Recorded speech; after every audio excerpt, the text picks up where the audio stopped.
Yesterday, the Federal Reserve took drastic measures intended to keep the economy afloat, slashing the Fed funds rate, its primary interest rate, to nearly zero in what would be the second emergency cut in less than a week, and the first set of emergency cuts since the 9/11 attacks almost 20 years ago. And this was alongside a number of other accommodative measures intended to stabilize markets. Since then, we've seen huge fluctuations in those markets across the board, and stock trading in New York was briefly halted this morning after prices plummeted. Bitcoin also fell past $4,500 this morning, down 16% in a single day. Last Thursday, it had plummeted 31%. People are comparing this event to the 2008 financial crisis, but there are plenty of differences. The bottom line? There seem to be fears of liquidity drying up. Today, NLW discusses with Noelle Acheson, Research Director at CoinDesk, and Chief Content Officer Michael Casey on what this move means for markets and how people are seeing Bitcoin as part of the broader financial system. Welcome back to the breakdown. It is Monday, March 16th, and today we're going to do something a little bit different. A week ago, we woke up to tweets from the US president that this was just, a bad flu, effectively. A week later, we are seeing shutdowns across states and municipalities around the country. We're seeing a massive ratcheting up of financial intervention. And so to just help make sense of it, I have Michael Casey and Noelle Acheson from CoinDesk here to talk through really everything that's been going on. And so where I think I want to start is overnight, the Fed took a much more significant and more dramatic action. So Noelle, maybe if you could just kind of bring us up to speed with what is happening in terms of kind of regulators or policymakers' response to this crisis that we have. Sure, and I'll start with what happened yesterday and the reason the markets are crashing so much today. Yesterday, the Fed did the only thing it knows how to do, but it did so in a way that ended up having the opposite effect of the desired outcome. Yesterday, the Fed cut rates by a full point, and it announced significant support for the markets in terms of liquidity, and also it made it cheaper and more convenient for banks to borrow directly, etc. A bunch of measures that on the surface make a lot of sense, but we have to look at the way in which it did it. The Fed does not normally break its habit of its pre-scheduled meetings, but yesterday it made a very drastic announcement on a Sunday. And if any of you are classics scholars, actually on the Ides of March, which may have some portents there, but on a Sunday, that is in itself kind of extraordinary, and also just a few days after another extraordinary intervention from the Fed. It emptied its bazooka onto the markets by lowering rates to zero, and in doing so, totally spooked the markets that know it doesn't have any more bullets to spend. Not only that, but we also know that the markets are worried about the economy. We're pretty certain that there's a lot more bad news coming. And what will the Fed do? Well, that's a great question. It was what will they do? Because the point that you're making, I think, which is quite acute, is that in the context of having no more bullets, where do you go from here? So, I mean, Michael, how are you watching this new phase of the Fed's response to the Corona crisis? Well, it all needs to be understood in the context of the type of problem that it's up against, right? So 2008 was a financial crisis. It was the source of the crisis emanated from the plumbing of finance. And so when you had sheer liquidity problems within the payment system, and therefore we had things like the commercial paper market breaking down, then the thing that perhaps you could do is throw a lot of money at that to bring liquidity to it because you're resolving that problem. The real problem here is a supply side economic shock, right? It's how the markets are digesting the actual state of the world, which is going into, like an apoplectic shock. It's just everything is being shut down. You know, your opener to this session, Nathaniel, just laid it all out. It's a rolling impact on the global economy. That's a supply side problem. It's also a demand problem. It's about the fact that conferences are shifting like consensus is from, a big event to a virtual one. And this has a sort of rolling impact on the real economy. It's not clear that throwing a lot of liquidity at financial assets is necessarily going to have anything to do to fix either of those problems. And to Noelle's point, it's the signaling that actually may be part of the problem here. Is this very, very nervous environment. Markets are not necessarily efficient managers of greed and fear, the two forces that that happen simultaneously in the market, and they can become herd-like. And if you send the wrong signal, the herd can go in the wrong direction. So yeah, there's maybe a problem of calibrating the weaponry to the actual task at hand here. And then that raises interesting questions about, okay, if the Fed can do nothing, if it has no bullets, what it is, what is it? And I tend to think there's a lot more that could and should be being done on the fiscal side, but that's another discussion. Well, so I think that's actually a great point of discussion. And Noelle, I want to kick it back over to you in just a second. But the point that I want to kind of reinforce that you just made is that they're using a 2008 era toolkit for a crisis that is very different, right? Noelle, is that accurate? And if so, what might be a better or different response? No, totally. And to further Mike's weapons analogy, it's actually not even so much have they run out of bullets, as in, were those the right bullets to be using in the first place? I mean, Mike's right. This is very, very different from 2008. In 2008, we had the situation where you had the markets that were threatening to run the economy into the wall. Here we have the economy threatening to run the markets into the wall. The same weapons are just not going to be appropriate. The Fed did do a couple of things that I thought was very interesting on Sunday. And one is the swap lines. I mean, it's unusual. They haven't been using swap lines really effectively for some time, but now with the swap lines, they are basically telling other central banks that we will lend you dollars. And this, for a lot of global companies, is going to be a lot of comfort. It really is. There's probably some debt being called in as we speak, but this is going to mitigate that. Another thing we have to bear in mind is why the Fed did this on a Sunday, because the main things that they did, the lowering rates and the lines and the repo facilities and the interbank lending, that could have waited until their scheduled meeting on Monday. What couldn't wait? That's an interesting question. What could not wait until Sunday? What could not wait on Sunday is alarming signs of liquidity just drying up in the market. We saw last week moments where you had bond prices and stock prices going in the same direction. That does not happen. When that happens, you know something is seriously broken in the market. And so they felt that they couldn't wait, not even just a couple more days, to step in and save us. Because if we thought the market was spooked by the Fed dropping rates to zero, nothing compared to how spooked the market would be when it noticed that bond prices and stock prices were both heading down together. You know, I think the question then becomes, what is it spooked about, right? And this is where what we're seeing is a cascading effect of concerns. So the original concern was supply side shock. That was a very real economy concern. Then it's like a demand side impact of all these events being shut down. So we've got this two-sided impact on the economy. But the reason why the Fed may or may not, I don't want to speculate necessarily what it's concerned about. That's to Noelle's point, that's what the market's worried about. It typically worries about a breakdown of the payment system, which is essentially a breakdown of the banking system. So, you know, are there banks about to go under? You know, is there an insolvency concern?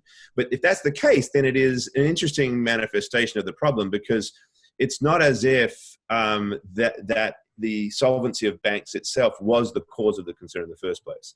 It's that people are seeing the multitude of impacts, and that there is actually a fear factor in the economy that could bring banks down. So we've heard stories about people decamping from New York to the Hamptons and taking out massive wads of cash to take with them, right? So is there a lot on the banks happening? It doesn't seem like that would make a lot of sense, because we've now got digital payment systems and we've now got other things to use. And on top of that, again, it's not that banks were the cause of the problem here, but it can be self-fulfilling, right? And that is where this stuff gets into dangerous territory, and where, you know, really innovative thinking about how to solve the problem in a targeted way to tackle what the society needs most right this instant, which is essentially, as far as I'm concerned, to make sure that as many people as possible do not crowd hospitals. That is the priority.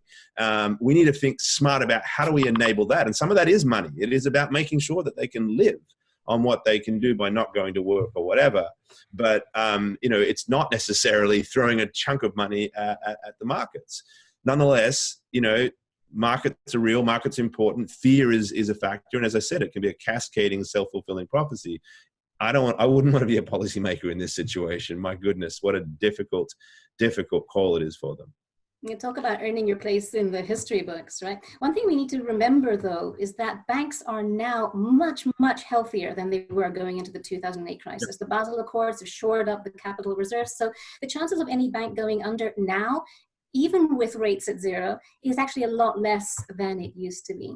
And we were talking earlier about what else can the Fed do. We should be thinking about that. What else can they do? Of course, they can take rates negative. That has happened in other rather important economic areas. I live in one.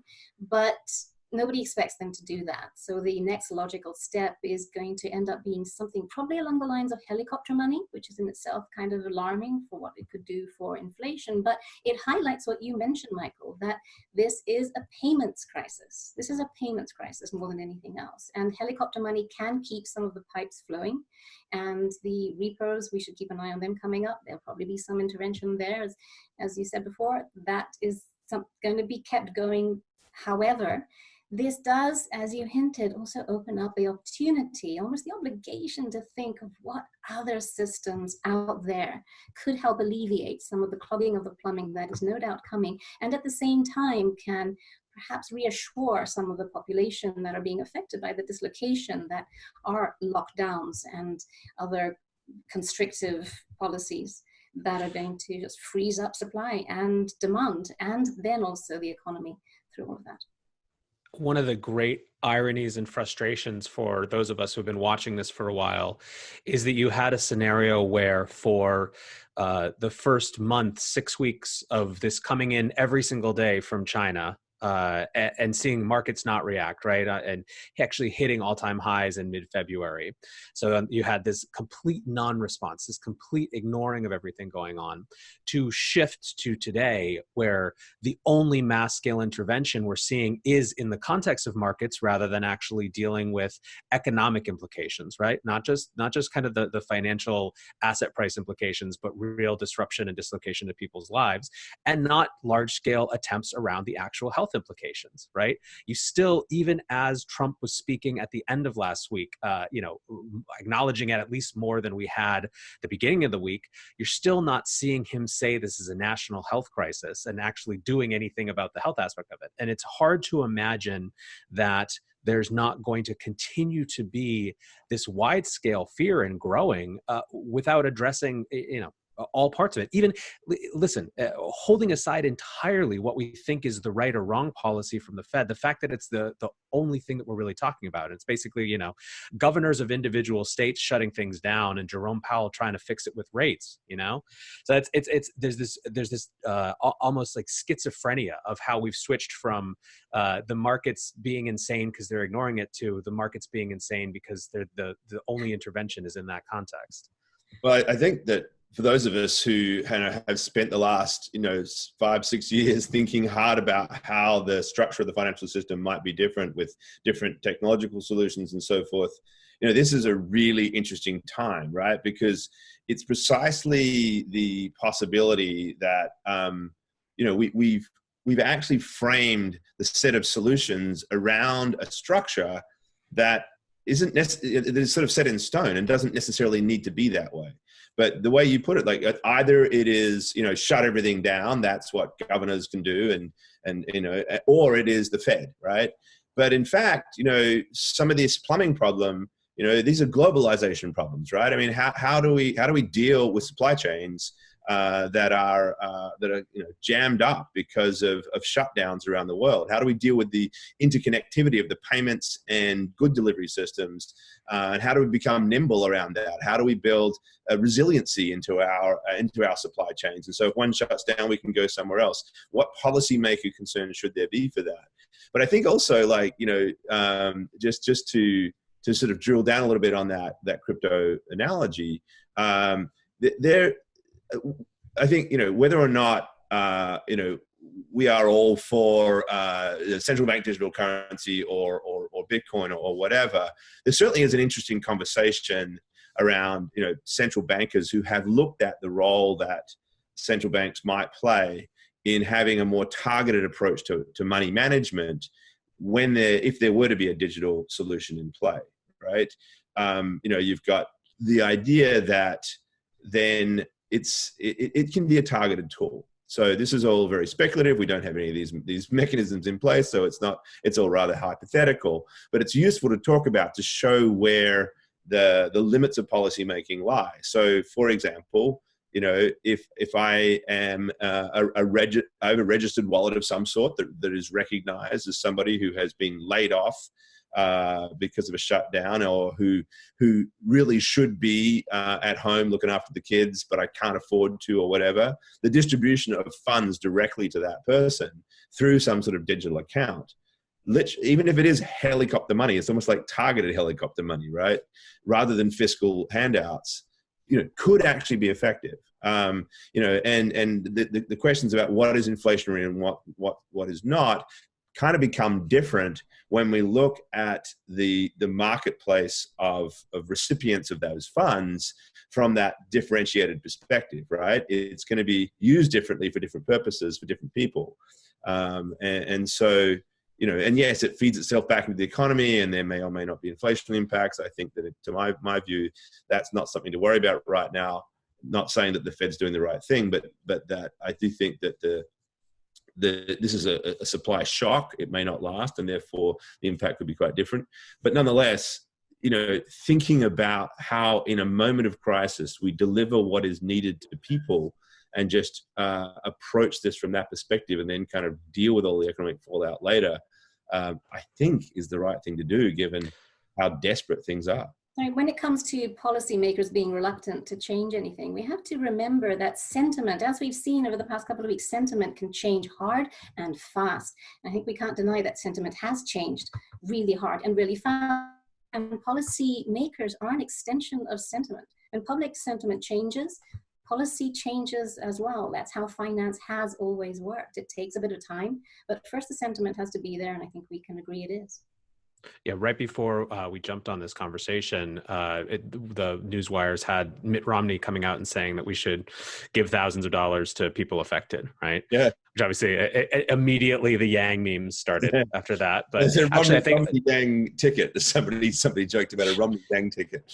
Yeah, I joked last weekend, I guess, that if Yang got on CNN for his new role, and instead of, you know, talking about the debates, he just announced that he was coming back in. You could see a crazy uptick in excitement. But let's I guess steer. I think, Michael, to your point that the Overton window around the conversation about every kind of direct government interventionist thing, whether it's UBI or MMT or, you know, pick your acronym, right? Like that is, it feels like it is shifting right in front of our eyes, and it feels hard to imagine a world in which those things are off the table. And I think, to your point, the greater the precision of the tools by which we could deploy those things, and the more sophisticated, the more able to actually have that conversation in precise terms rather than kind of broadly and philosophically, right? Like, is it good? Is it bad? It's like, well, model it out on the basis of being able to actually deploy it in a different way. And I do think that's going to be an important conversation. But maybe just to wrap up, I want to steer us back to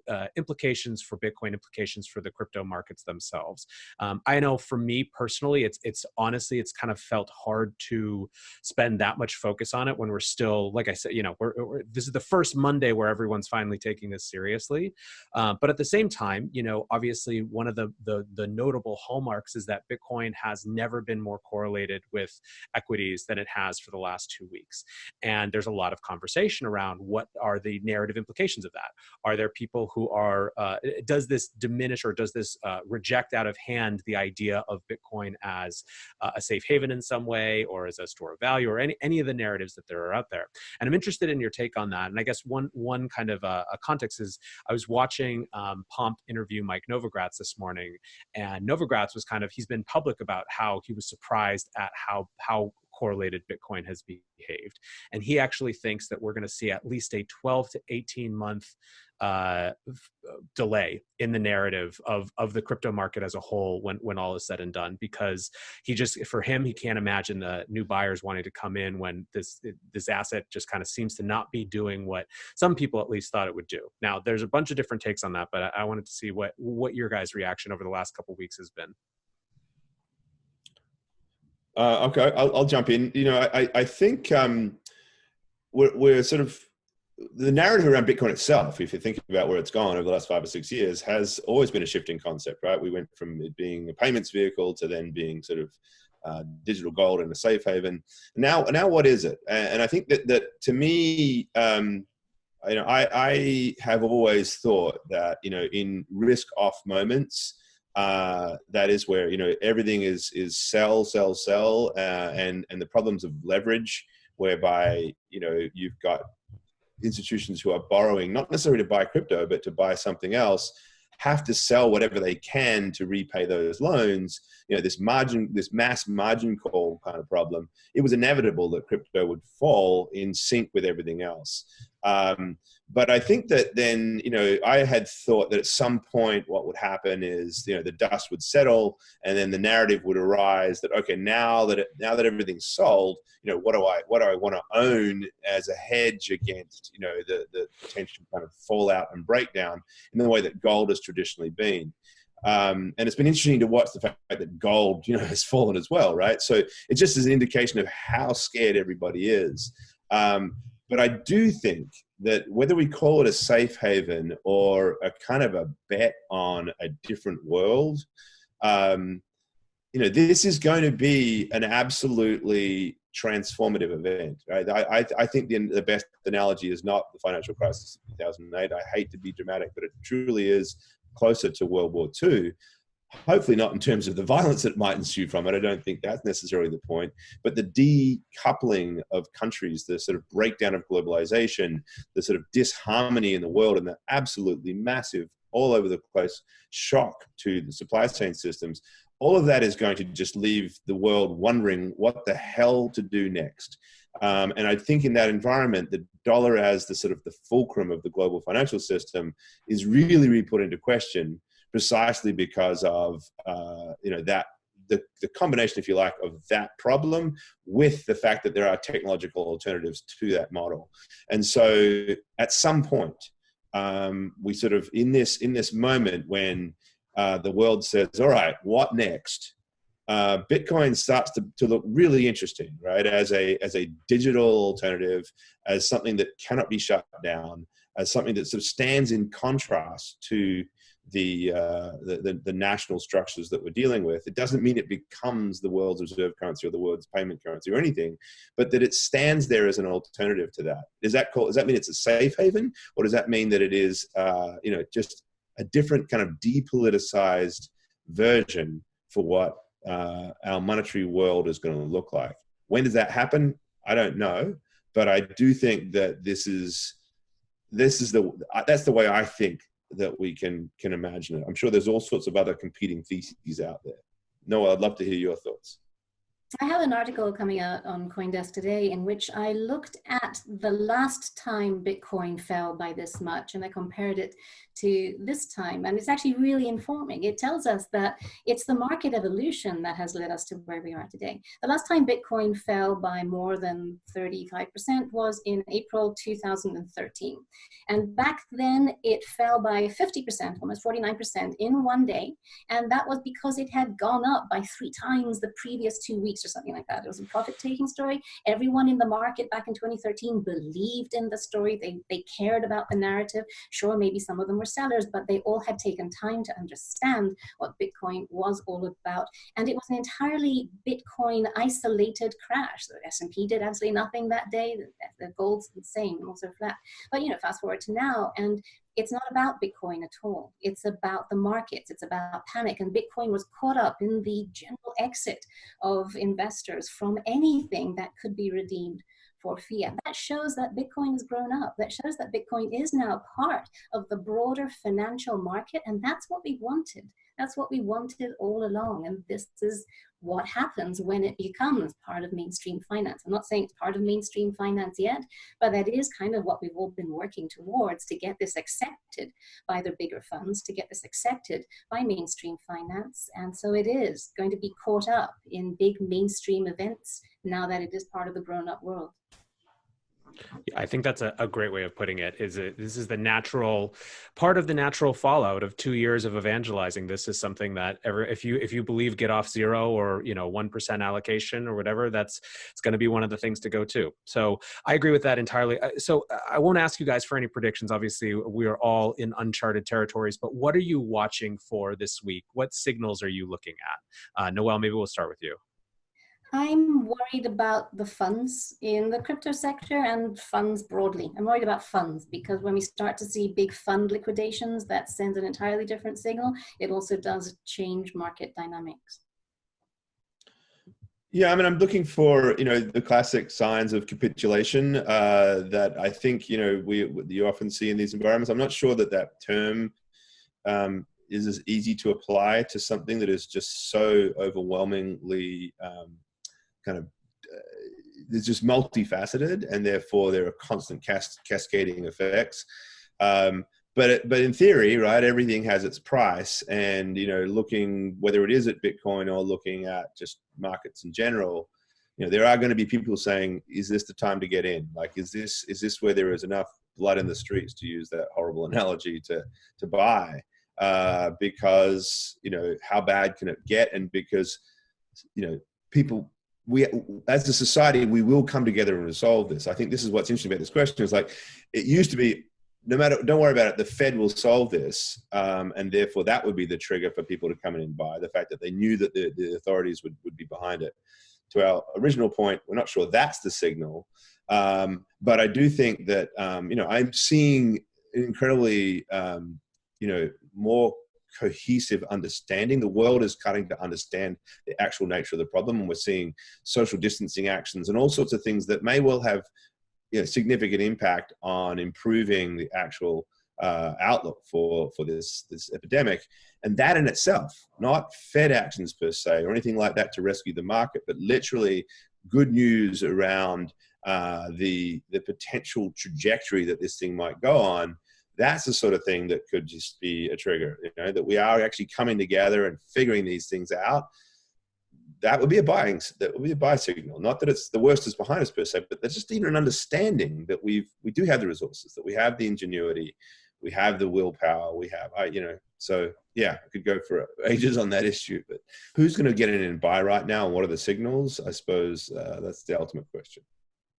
Yeah, it's a terrible and kind of cold comfort, but I do think that you can't solve a problem until you admit having one. And at least we're starting this week off admitting we have one. So, all right, guys, thank you so much for your time today. We'll keep checking in on this, I'm sure, as it's not going anywhere.